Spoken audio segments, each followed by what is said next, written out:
Programang ito ay rated SPG. Striktong patnubay at gabay ng magulang ang kailangan. Maaaring may masiselang tema, lengguwahe, karahasan, sexual, horror o droga na hindi angkop sa mga bata. So guys, palapit na nga ng palapit sa katotohanan etong sina Aileen at si Bobby, sapagkat ngayon ay nagsagawa na ng DNA test etong si Bobby para kay Aileen at 30.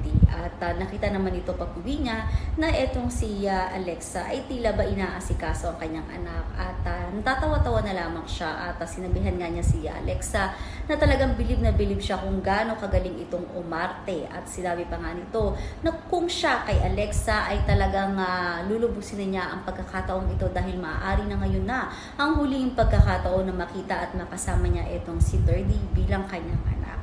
So, tinawagan naman ito ni Alexa si Frida upang ibalita sa kanya na mukhang malapit na nga sa katotohanan sina Bobby at Aileen, ngunit hindi daw siya papayag na mawala sa kanya itong si Bobby.